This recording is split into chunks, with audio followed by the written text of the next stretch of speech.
जो जमीन आवासीय होनी चाहिए उसको कृषि किया गया, और जो कृषि होना चाहिए उसको आवासीय किया गया। मेरे ज़मीन का रजिस्ट्री आवासीय में हुआ है, उसको भी कृषि कर दिया गया है। हम लोग को 70,000 के कट्ठा के हिसाब से दिया जा रहा है। यहाँ 50 लाख का बिकता है जमीन।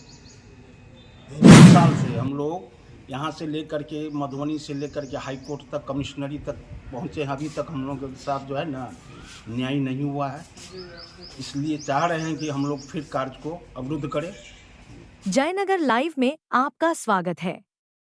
जयनगर कमला बराज निर्माण में अर्जित भूमि के प्रकृति निर्धारण में की गई कथित त्रुटि के विरोध में कई जमीन मालिक नाराज हैं।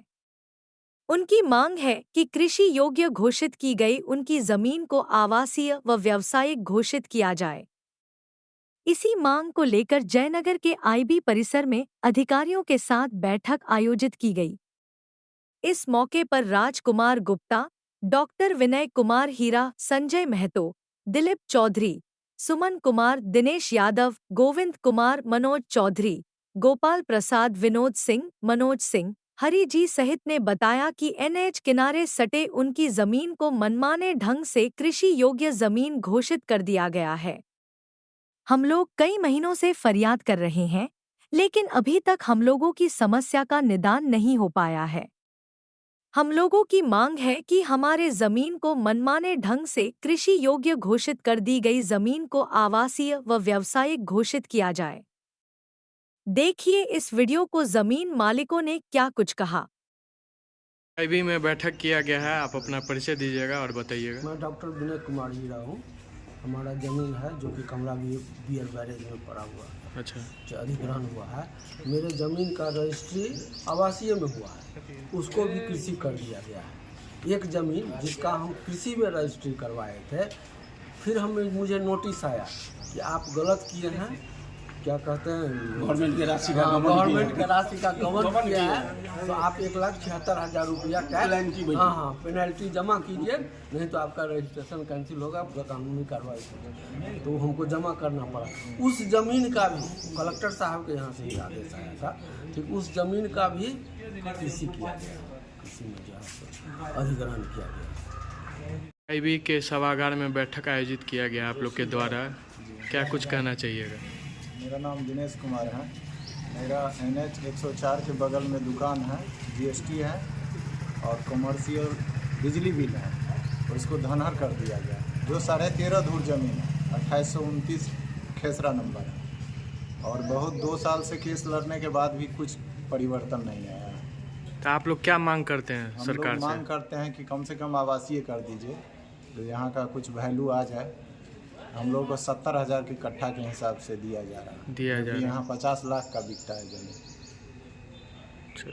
आईबी में बैठक किया गया है, किन बातों को लेकर बैठक किया गया है, परिचय देते हुए बताइएगा। मेरा नाम दिलीप कुमार चौधरी, घड़बेला, पंचायत बेली पश्चिम।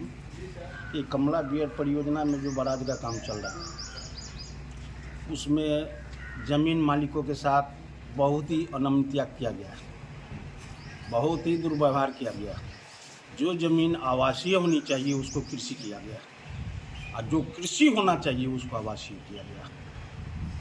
यही संदर्भ में हम लोग काफ़ी संघर्ष कर रहे हैं, काफ़ी दिनों से, 2 साल से हम लोग यहाँ से लेकर के मधुबनी से लेकर के हाई कोर्ट तक, कमिश्नरी तक पहुँचे हैं। अभी तक हम लोग के साथ जो है ना न्याय नहीं हुआ है, इसलिए चाह रहे हैं कि हम लोग फिर कार्य को अवरुद्ध करें।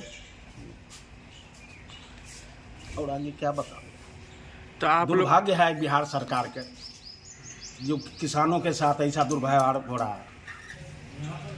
तो आप लोग किन मांगों को लेकर ये सब कर रहे थे बैठक? जो जमीन का मतलब जमीन का निरीक्षण हो, अच्छा, जो देखा जाए, पदाधिकारी हमारे DM साहब आकर के कमेटी का जो गठन किए, उसमें जो जमीन अधिग्रहण हुआ है वो बहुत धांधली हुआ है, उसमें बहुत धांधली हुआ है।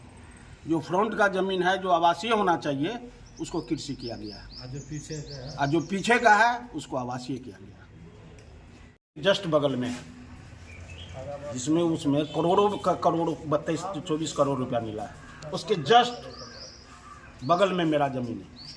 अच्छा, 0 मीटर 0 इंच आगे NH, उस ज़मीन का जो है कृषि किया गया। अब इससे ज़्यादा दुर्व्यवहार क्या होगा?